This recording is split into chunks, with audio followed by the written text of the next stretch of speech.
Now, to win in battle, you must always know what's happening on the other side of the hill.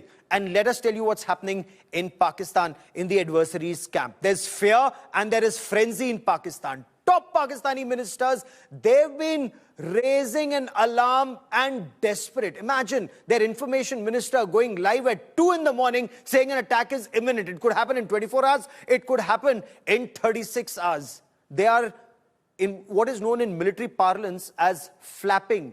Pakistan is flapping, and how? They're very scared there will be an Indian attack. It's imminent. They know it. Whether it'll be a surgical strike or an airstrike or a combination of both, a missile strike. Will the Indian Navy do something? Because many say, ab ki baar Navy ka war. Is that what will happen? So Pakistan's Prime Minister has already sent out an SOS, a Save Our Souls, to the United Nations. Pakistan has also scrambled its fighter jets and its naval warships. Its naval warships are out in the Arabian Sea and they're issuing a NOTAM. They want to declare an area anywhere close to the Karachi, Ormara and Gwadar port, a place where no aircraft can come, where no ships can come. They want to test missiles over the next 48 hours. Prime Minister Narendra Modi chaired 5 crucial meetings today, and Pakistan should be clear about one thing.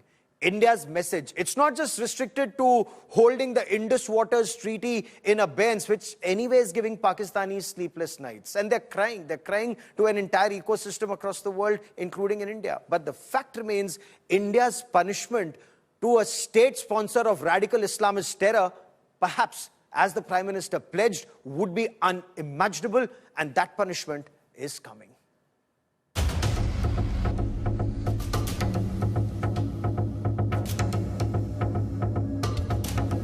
Jittery, rattled, panic-stricken, Pakistan runs helter-skelter, fearing retaliation from India. A midnight crisis cabinet briefing, a panic call to the United Nations condemning India, cutting short air operations by 50%, fearing confusion, and 2 air warfare exercises, including air defense and interception drills. Panic-stricken at 3 a.m., Pakistan Minister Ataullah Tarar claimed that intel sources have revealed that India may carry out a military strike within the next 24 to 36 hours.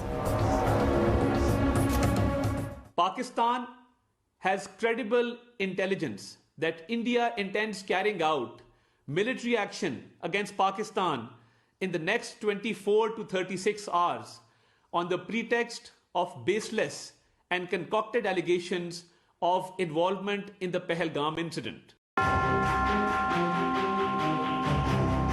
Pakistan Air Force has cut down at flying operations by over 50%, and only essential operations are being carried out to avoid any confusion in the airspace. Pakistan Prime Minister Shehbaz Sharif is also panicking. He called the UN condemning India's diplomatic strike, alleging false propaganda by India. The Secretary General also expressed his deep concern at the rising tensions between India and Pakistan, and he also underscored the need to avoid a confrontation that could result in tragic consequences. The Secretary General offered his good offices to support any de-escalation efforts. Pakistan's Foreign Minister Ishaq Dar said he pushed to omit mention of Lashkar-e-Taiba proxy, TRF, from a United Nations Security Council press statement. A big admission of Islamabad's role in terror attacks, including the Pahalgam strike. मैंने कहा यहाँ हमें evidence दिखाएं कि ये दी resistance forum ने दी TRF ने किया है तो फिर हम इसको रहने देंगे, या उनकी ओनरशिप दिखा दें कि इन्होंने एक मीडिया में चला भी दिया कि उन्होंने ओन कर लिया, वो झूठा था। उनके नहीं, ये नहीं है। तो उस पे करीबन हमारे जी 2.5 दिन लगे। वी रिफ्यूज टू बज इन। मुझे बड़े बड़े कैपिटल से कॉलें आई कि देखें इस वक्त मैं कहा जी नथिंग डूइंग, ये नहीं हो सकता, Pakistan will not accept. Pakistan's mortal fear triggered after PM Modi gave a free hand to the security forces in a key security meet on Tuesday evening. जिन्होंने ये ये हमला किया है, उन आतंकियों को और इस हमले की साजिश रचने वालों को उनकी कल्पना से भी बड़ी सजा मिलेगी। सजा मिलकर के रहेगी। Is a devastating attack on Pakistan only a matter of time? Bureau Report, India Today. सजा मिलेगी, सजा मिलकर रहेगी, and Pakistan knows saza ka samay aa gaya hai. It's time for punishment, whether it happens tonight, tomorrow night, after a week or a fortnight. That's of course best left to the armed forces to decide. The Prime Minister has given them a green light. Will it be an airstrike? Will it be a surgical strike? Will it be a combination? Will the Navy do something? Will all the three services do something? Would that lead to an escalation? There are many questions, and we have experts to answer those questions for you. But I want to explain the India-Pakistan border. That's the international border. I want to explain the LC, the line of control, which is already hotting up. And I also want to explain what's happening on either side of Pir Panjal, on the other side of Zojila, and then the Siachen Glacier. And that's the entire gamut of the India-Pakistan international border and line of control. So let's take this step by step. The India-Pakistan international border, let's start from Gujarat. So from Gujarat to Rajasthan to Punjab, that is how the India-Pakistan border runs. It's about roughly 3,500 kilometers long, 3,323 to be precise. That's the international border. Starts from the Arabian Sea, runs through Gujarat, Rajasthan, Punjab, and then in Jammu, it's about 200 kilometers. That's the border. And then just beyond Akhnur starts from the IB sector, you go to the LOC or the LC sector. In Punjab, it's about 553 kilometers. In Jammu and Kashmir, now this entire Jammu and Kashmir, it's about 770 kilometers is the line of control, and 200 kilometers approximately is the international border. Let me now talk about the violation and why this distinction is very important between LC and the IB or the international border. Now take a look at these images. That is the Pir Panjal. On north of Pir Panjal is the Kashmir sector. And what do you see in the Kashmir sector?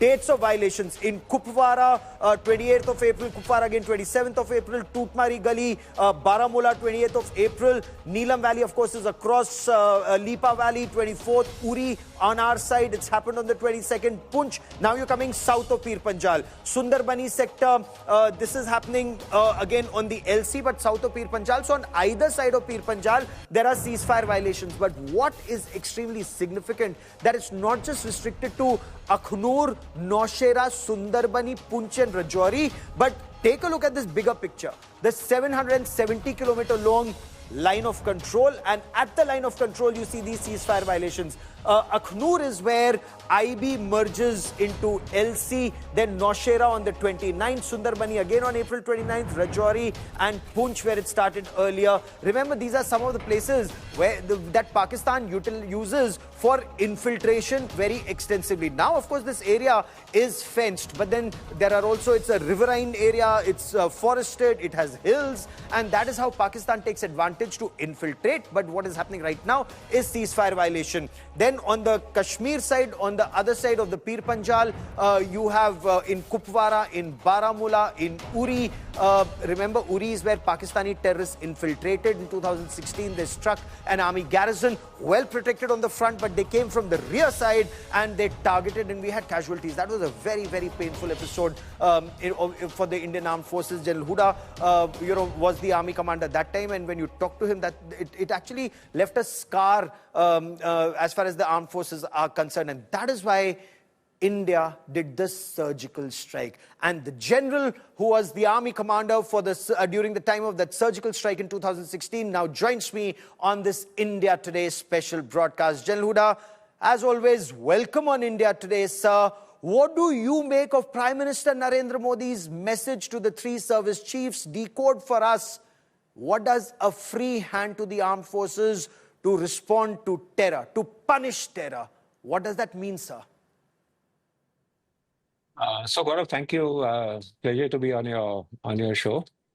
I think the Prime Minister has told the service chiefs that they are now free to plan what kind of military response should be there, what shape it will take, how long they will take for its preparation, what is a good time to launch it. And I think it's a good decision by the Prime Minister because the service chiefs are aware of what the ground situation is, where are the vulnerabilities, which are our strong points, and how they can be utilized just in case, it is intended to use military force. So this is the right way, Gaurav, to do it so that the military does its planning based purely on professional issues and professional reasons.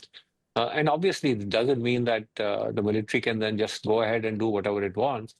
The ultimate approval will have to come from the political leadership. The ultimate approval for conduct of whatever military operations are envisaged will come from the Prime Minister. Okay. So, what do you make of what's happening across? Pakistan's information minister going live at 2 in the morning saying an attack is imminent. It could happen within 24 hours. It could happen in 36 hours. Their prime minister reaching out to the United Nations. Why is Pakistan so jittery right now? No, because I think they know that India's red lines have been crossed. They know that the Prime Minister has responded to major terrorist attacks with use of military force. And I think that is what is making them nervous and jittery, that, looking under every rock to see, is there an Indian Army soldier here? What are they going to do? How is it that they will quickly respond to us? Clearly, because India has shown in the past that terror attacks of this nature will be responded to, and clearly that is what is making them very nervous. Okay. Okay. You were Army commander at the time of that surgical strike across the LC in 2016 post-Uri. That time you had element of surprise, didn't you, sir?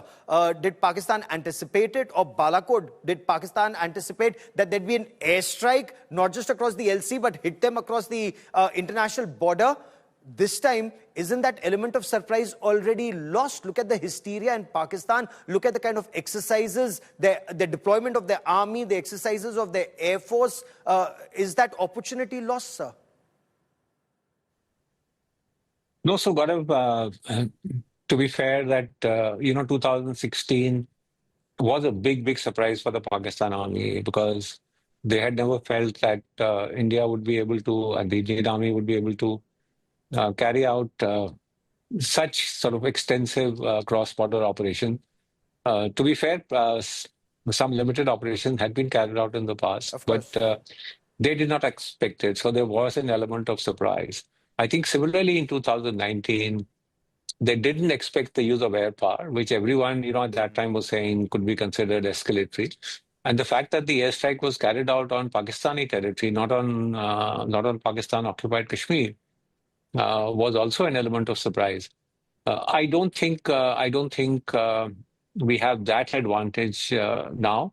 But Gaurav, that doesn't mean that there aren't vulnerable areas, there aren't vulnerable points, there aren't targets that the Indian military, with the current capability that it has, since 2019, there has been significant enhancement in particularly the kind of aircraft that we have, the kind of air defenses we have. So I wouldn't say that the military option cannot be exercised just because the Pakistan Army, Navy, Air Force is prepared. True, we have the Rafales, we have the S-400s, but when you look at the situation on ground right now, and I was just explaining, like you saw that map, ceasefire violations that are taking place on either side of the Pir Panjal. Now, reports suggest that as of now, they are small arms, but in your appreciation, they've already expanded to IB in one sector, in Jammu, in Pargwal. Is this already a sign of escalation? Is that a signal that they are sending out? Is that a signal that we are sending out? So, Gaurav, we can't insulate the line of control and the ceasefire from the state of relationship that India and Pakistan have. So currently there is enormous tension. Troops would have built up on both sides of the border and the line of control. there would be suspicion about every movement that takes place. So I don't think we can expect this state of tensions happening between the two countries and say, look, but there is a ceasefire understanding, so everything would be fine. I would think the ceasefire understanding is currently extremely, extremely fragile. And if further military action is taken, I'm afraid it could completely break down. So this arc of ceasefire violations, and we're showing this on the map, right from Kupwara to Baramulla to Neelam Valley the Pir Panjal, come down to Poonch, Rajouri, Krishna Ghati sector. It's increasing now to Akhnur and Pargwal. Is the arc of ceasefire violation widening? And will India's response, will that be limited just to small arms, or do you expect and anticipate fire assaults to start taking place, artillery to open up, the 155mm howitzers, or can it also escalate to a surgical strike across? See, we've already seen a spread. So initially what we saw was that it started off, around Kashmir, spread to the line of control in Jammu. Now it's spread to the IB sector. So you could see, I mean, I don't know. So I've also heard that the DGMOs have spoken to each other. Yes. Whether that attempt to speak to each other will actually put a check and control on ceasefire violations. Look, Gaurav, tensions are there. They're mounting tensions. There are indications that India could carry out military action. In such a situation, I think for us to expect that troops along the border will exercise restraint, I think is not correct. Now, whether it leads to fire assaults or it goes up, only depends on, as I said, how things pan out over the next week or 10 days. Okay, but from what Prime Minister Narendra Modi said, that not just terrorists but the backers will be punished. Now, if the aim is to punish the Pakistan army, and if the aim is to ensure that Pakistan army gets deterred and does not carry out the next terror attack in our country, what kind of targets does India need to acquire across? It clearly has to be more than just a launch pad or a terror camp. It has to inflict significant pain on the Pakistan army on some of their locations, isn't it, sir? Look, whether they select an army location or a terrorist camps, the fact that Indian military is being applied across the border is a direct signal to Pakistan army. I mean, if some terror attack happens in India, don't we question our own security officials? Don't we question the army and say, look, how is it that this has happened? So, yeah, so I'm saying irrespective of the kind of target that is chosen, and again, that will be carefully chosen by the military. It still sends a message to Pakistan army that we can come across areas that you are defending and strike targets in your territory. Okay. And in your appreciation, sir, and as we look at this map of Jammu and Kashmir, so far, on the other side of Zojila, I mean, we've had a war in Kargil that Pakistan violated the line of control and entered in the Kargil sector. Before that, we've had a hot situation all along the AGPL or the actual ground position line at the Siachen Glacier. But those battles or those battle areas remain frozen. They've withstood all pressures. Does that suit us? Whether it's the AGPL, the Kargil sector, or the international border in Punjab, Rajasthan, Gujarat, situation along the Arabian Sea, will this remain confined to Jammu and Kashmir or expand? Yeah, so this always happens. Gaurav, it would be clearly unprofessional to think that our military will do something and that they will not react. They will react. That also has to be built in your planning. And so when the service chiefs are considering different options, they will consider the fact that there could be retaliation. If that retaliation happens, what should be our reaction? The whole game, Gaurav, is that at each escalatory cycle, at each escalatory ladder, the attempt is that you should come out on top. Oh, it may not, like you spoke about the last Balakot airstrike where they did something, we did something, and then, it's sort of calmed down. It may lead to escalation, and that is something that we need to be prepared for. I think that's clearly there, that at some levels matters could escalate. How do you deal with that escalation is something that would be war game that would be discussed. And we're on top of that escalation ladder, but opening new areas, is that in our interest? Because Pakistan, perhaps, as some commentators say, would like to keep it confined to J&K so that it can concentrate its forces and not expand the battle. Does that suit us, or does that not suit us either? So I think for now, Gaurav, the government's idea would be to try and send a strong message to Pakistan that terrorist activities will find a response from India. They will try and do it I would say, without escalating matters too much, unless we see things over a period of time completely blowing out of control. On Siachen, the ceasefire at the AGPL has held. Kargil has been sort of peaceful. I don't see sort of an all-out kind of attempt being made by India. As I said, what is our intent? Our intent is to tell Pakistan that activities that you do will carry a cost. And that cost will be imposed on you. And I think we can do that and impose that cost without, frankly, going across the international border or heating up the complete India-Pakistan border.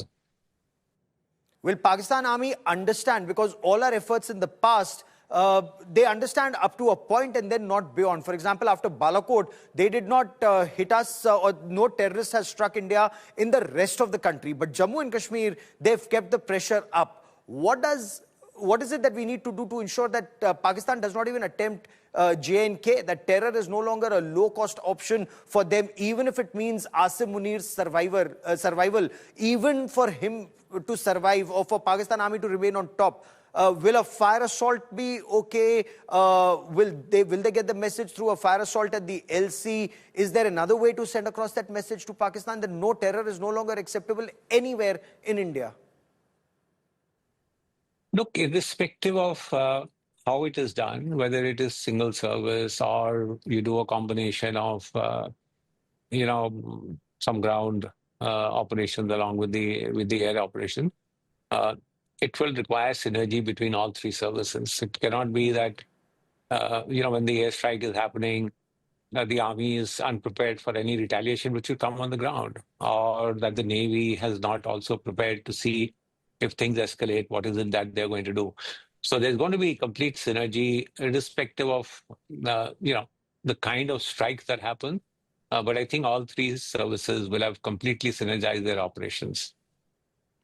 And suddenly we hear a lot of nuclear threats that are coming from Pakistan, that, their bombs are not for decoration, they're not to be kept in chalks, they're not for drawing rooms, they are to be used. What do you make of that nuclear bogey? Would that deter an Indian military response, a punitive Indian military response, or have we seen through the nuclear bogey or their nuclear threats?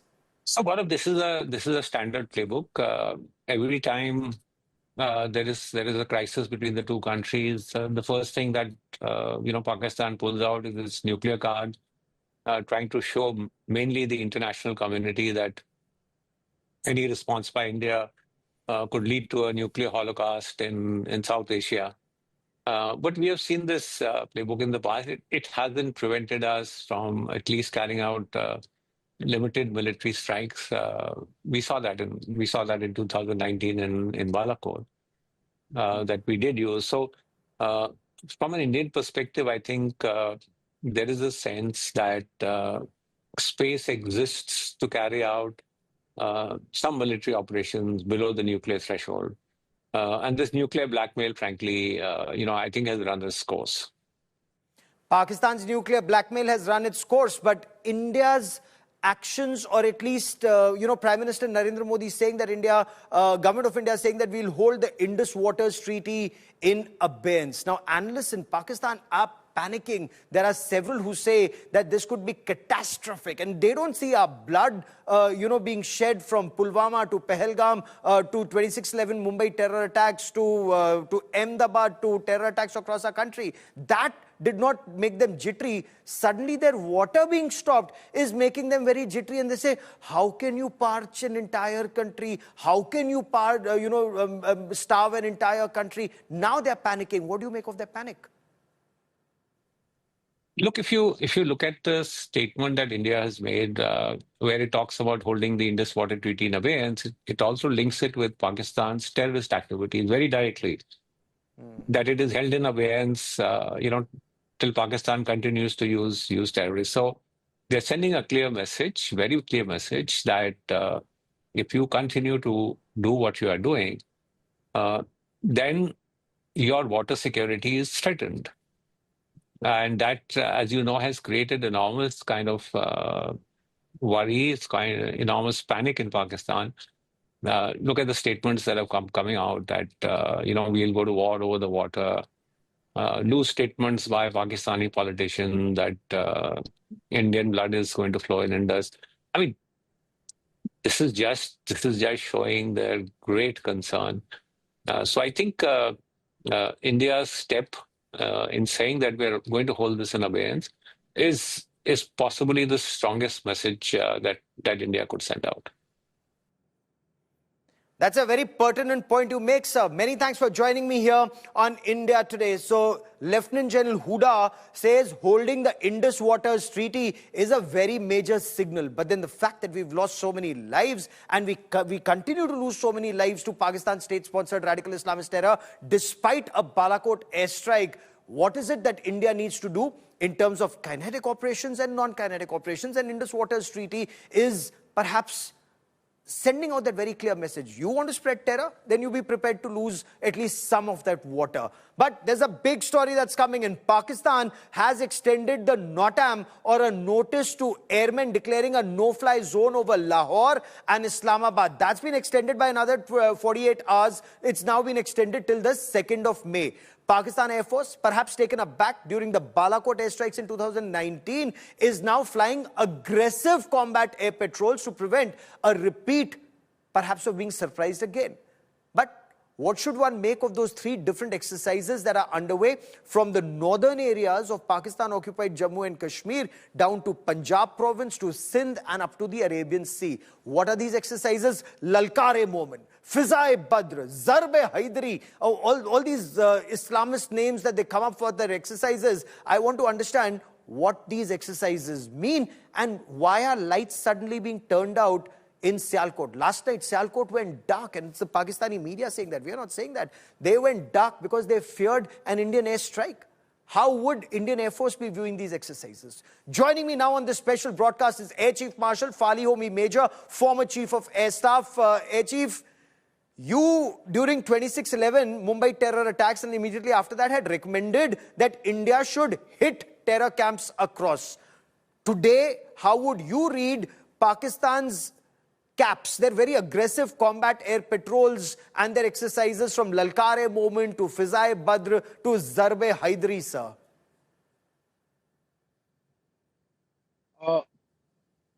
Gaurav, am I there on your screen? Yeah, absolutely. Strength 5, go on, sir. Okay.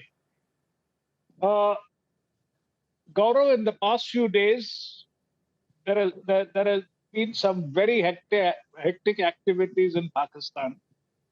And to me, it appears that they have accepted the fact that they are now a victim nation.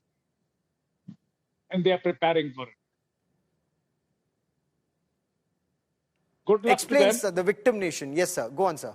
Yeah, because they think that they're going to be the victims now of an assault which is forthcoming. So, good luck to them. Let them keep preparing. And we'll see what happens in the coming hours or days ahead. Okay. Coming hours or days, not weeks, because isn't that element of surprise lost before Balakot? Air Force had the element of surprise because perhaps it wasn't even in the realm of Pakistani imagination that we'll punish terror by launching fighter jets across the LC, hitting across the IB. Aren't they better prepared this time with their radars, with their combat air patrols, with their AWACS or eyes in the skies already up, sir? Gaurav, I'm not going to go into these tactical issues of how well they are prepared and how good they are or how bad they are. Suffice to say that they can do what they wish. If we need to hit them, we will hit them one way or the other. It's as simple as that. Oh, interesting. And perhaps is it that they know it and that is why they've just announced an extension of NOTAM or this notice to airmen to declare a no-fly zone over Lahore and Islamabad, and they keep extending it by 48 hours. Now, are they anticipating that this time it won't just be in POJK or the Indian Air Force won't just enter through POJK, but as the Pakistanis or the Punjabi Pakistani Musalman calls it, the strike could be in proper Pakistan, their Punjab province? Yeah, proper Pakistan was also in the 2019 strike. So it could be anywhere in Pakistan. Now, I mean, these are things which the people who are going to execute this task to know. You and me can speculate till the cows come home as to where we are going to hit them, or when, how, when, where. That is a question which only the planners and the people who are going to execute the missions will know, and not us. And actually, we need not know. It is not our business to know what's going to happen in the coming hours or days, as I said. I like the way you say in the coming hours and days, and perhaps this explains Pakistan's very aggressive posturing and their combat air patrols where they have their fighter jets up in the air, they have their AWACS up in the air. But I want to understand from you, sir, because even after 26/11, you had not only wargamed it, you had made certain suggestions to then Dr. Manmohan Singh government. Would it be enough to hit a terrorist camp or a launch pad, or when you're using your fighter jets, you'd rather hit the source of terror, the Pakistan army? They bled us, we bleed the Pakistan army, or the Air Force bleeds the Pakistan army, or hit their war fighting capabilities, degrade their war fighting capabilities, or would that invite massive retaliation and escalation where they could strike at our garrisons? Gaurav, our Prime Minister has made it very, very clear what we want to hit, what we want to eliminate. So, I'm not going to leave it to anyone's imagination to wonder what we're going to hit, because he has said not just the terrorists, but the source of terrorism. Now, what does that mean? Explain that to us, sir. What does that mean? I mean, it very simply means that the people who are perpetrating terror, and that is the state of Pakistan. But the state of Pakistan, as you know, I've been hearing a lot of commentators, even in Pakistan, and they are trying to reassure, their Air Force is trying to reassure them, their commentators and their political leaders, they are trying to reassure them that they are a nuclear weapons state and they have those pow-kilo nuclear bombs, as they say, those small yield nuclear devices. If their country is threatened, they could retaliate. But does it mean that one airstrike and they will, do we know the nuclear threshold? Don't we, sir? What is your appreciation? As far as I'm concerned, this nuclear bogey has been carrying on for the past God knows how many decades. And I wish they used that, whatever they call it, a quarter-pound or quarter-kilo bomb. What are they going to achieve with that? Do they even realize that by using that, you open the entire ambit of nuclear strikes from our side? That's our policy. Whether it's a quarter-pound or 200 pounds, it doesn't matter. So, I hope they do, because that is the biggest regret that they'll ever face. And I pity the people of Pakistan if these guys, their political and military leadership ever thinks about it. So, is that your appreciation that the nuclear threat is just a bogey?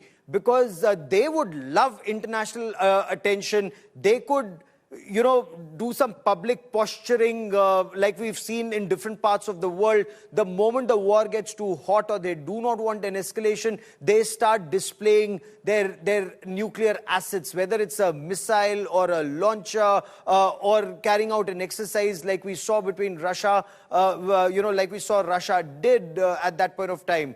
But are we concerned about what Pakistan could do, or just that could result in India launching a bigger preemptive retaliatory conventional strike? Gaurav, after this, what the Prime Minister said recently after meeting with the military leadership of the country, we must understand one thing, that certain aims and objectives have already been worked out by the government and the political leadership. These objectives have been given to the armed forces, and the armed forces have been told that you carry them out in a manner you wish and in the time frame you decide. Now, if that has been done, I'm 100% sure that every single escalatory factor has been factored in. So at the moment, what we need to do is to have and repose immense faith in our political and military leadership about the actions which are likely to be taken, as I said, in hours or days, and leave it at that. That is what will happen. We can keep speculating, as I said, till the cows come home. But you will never know what actually is going to happen in the coming hours and days. And 2019, we did not have the Rafales, we did not have the Scalps and Meteors, the beyond visual range missiles, and we do not even have the S-400 air defense system. Now, does that put India on a stronger footing, on a stronger wicket vis-a-vis Pakistan, or would they also have war-gamed something to come around it? Because they, your assessment of the Pakistani Air Force as on dates, they're getting a lot of military hardware, even if it's second-hand and perhaps an older vintage from China. Be that as it may, every country will try to improve its defense capability and preparedness every single day. I mean, as I just mentioned just before this, that all these things what you're talking about have already been factored in. We know exactly what they have, what their capabilities are, and any action which will be planned will factor this in. So we know where they are, where we are, and what kind of action is required for us to come out victorious. And in your appreciation, the way you read the Pakistani mind, do things like Indus Waters Treaty being held in abeyance, does that send out a clearer message to Pakistan? Would a kinetic operation send out a better message to Pakistan? Air, that perhaps, as some of the commentators said, has a bigger impact, because that takes away their fizaya or their sense of superiority that they had of their air power. The fact that so many of our fighter jets went in, struck and came back, and they could do nothing about it, and the next day they could not come in to our territory. But they've also worked out some of their tactics, so have we. Are we on a stronger footing in your appreciation today vis-a-vis 2019? Are we in a better position to inflict that pain, not just on terrorists? That time it was terrorists. This time it has to be the Pakistan army. Gaurav, this time around, it's a whole of government approach, where diplomatic, economic, and other measures, which you and me will never know what is in the offing, are already happening. And you're very right that compared to 2019, the Indian Air Force and indeed the other two services are much better equipped, much better prepared, than during that time. And with that kind of a robust system that has been put in place in this country, sorry, God bless and you. Go on, sir. the Prime Minister facing immense faith, not just in the armed forces, but through the very many meetings he's had in the past 24, 48 hours, he has placed immense faith in every single stakeholder who's in the security calculus, national security calculus of this country, and empowered them to do what has been specified by the political leadership. Now, if that has been done,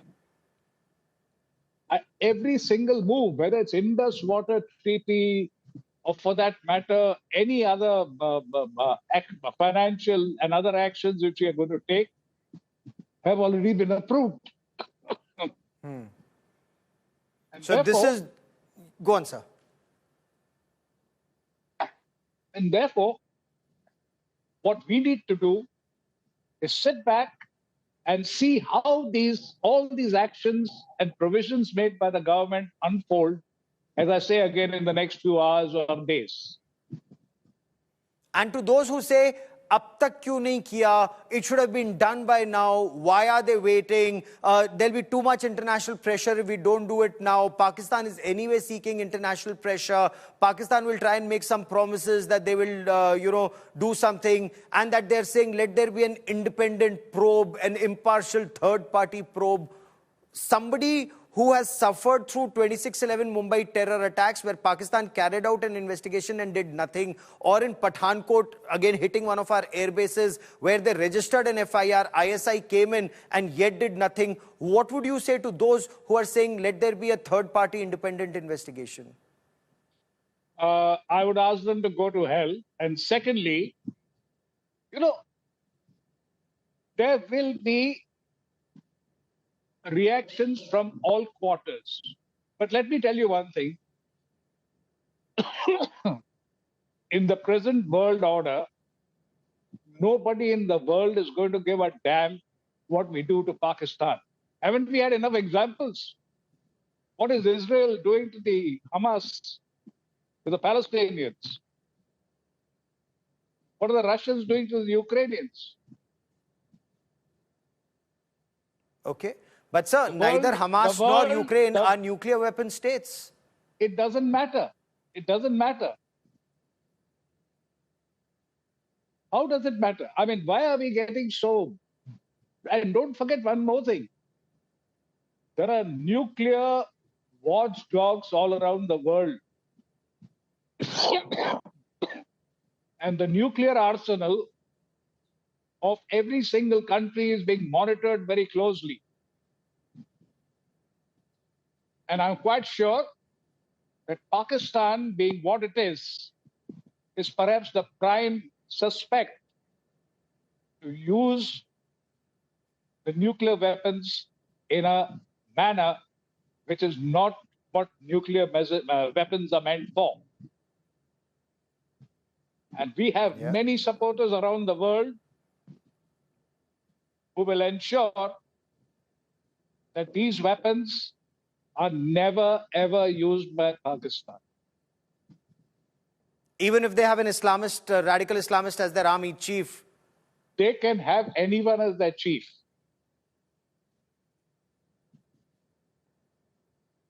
Okay. Air Chief Marshal Fali Homi Major, you always call a spade a spade. From the time that you were commanding that air base in Leh, it's always such a privilege talking to you and learning so much from you. Air Chief Marshal Major, many thanks for joining me here on India Today. Thank you. Thank you, Gaurav.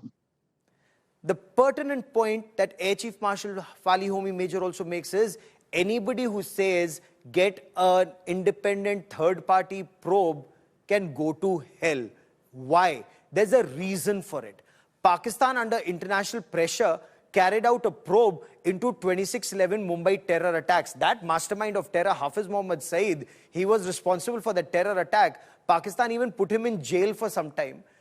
FIA, Pakistan's Federal Investigation Agency, carried out that investigation. They confirmed that the 10 terrorists who came were from Pakistan. They were trained in Thatta, Sindh. They matched the casings of explosives that were used in Mumbai to the casings that were found at Karachi, in Thatta, in Sindh, where the training happened. They found that control room from where the terrorists were directed. They arrested these terrorists. What they also did was, when India asked for voice sample, that's when ISI stepped in. They said, no, we will not give voice samples. Nothing happened to that probe. So a Pakistani probe is not worth the paper it's written on. Now, Prime Minister Narendra Modi permitted Pakistan to come to the Pathankot airbase, and ISI came, they investigated. Nawaz Sharif had an FIR registered in Pakistan. The CTD, or the Counter-Terror Department, they registered an FIR also in the Pathankot terror attack. Jaish-e-Mohammed was named. Did they investigate? Did they carry out action? So no investigation by Pakistan it's frankly only a face saver and a tactics to buy time, deflect pressure, train its people better and launch them once again. So no independent third-party probe or any probe will work. Pakistan is right now scrambling to save its terror assets. It's a fact. I get you an India Today world exclusive. Pakistan has increased security for Lashkar-e-Taiba chief and the founder of Lashkar-e-Taiba and a UN designated terrorist, Hafiz Saeed. And I want you to see on this map where he is being hidden, because India Today has tracked him down. This is a satellite picture. That's right. That's a satellite picture of Hafiz Saeed's safe house in Lahore. Imagine, in the heart of Pakistan's Punjab province. These pictures have been accessed exclusively by India Today. The satellite image shows 3 properties in a very densely populated area of Lahore. Remember how Osama bin Laden was protected in Abbottabad, barely 200 meters from Pakistan Military Academy at Kakul, hidden in plain sight? That's exactly how Hafiz Saeed is also being hidden in plain sight. So take a look at this building number 1. Building number 1 is Hafiz Saeed's residence. Building number 2, the one that you see next to it, building number 2, that's a large mosque. It also has a madrasa. It's in these madrasas that they train future terrorists. Of course, there's also a residential part of it where Hafiz Saeed meets people, of course, under tremendous security, protected by Pakistan Army commandos is what we are told. Property number 3 is a newly created private park with personal health facilities for Hafiz Saeed. So this is how Pakistan protects and treats its most precious asset.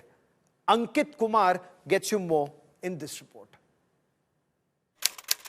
Hafiz Saeed, Lashkar-e-Taiba chief, the Pahalgam attack mastermind. India's most wanted and enemy number 1. It was his terror proxies that unleashed terror on Indian civilians on April 22nd. The terror mastermind continues to live in Pakistani protection. Here's the proof. India Today has tracked down the current location of Hafiz Saeed. He lives in Lahore in a densely populated colony under heavy security provided by the Pakistani government. Right beside this highway, there is this posh locality. Within this posh locality, there are 3 structures that I want to focus on. This structure is where Hafiz Saeed, the Lashkar chief, lives with his family. The second structure, that is slightly bigger, that will come up on your screens. This one houses a mosque, a madrasa, and a residential complex as well.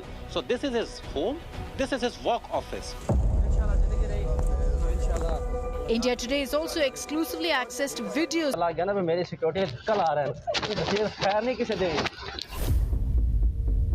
Satellite pictures and video footage exclusively accessed by India Today show how India's most wanted terrorist hides under plain sight.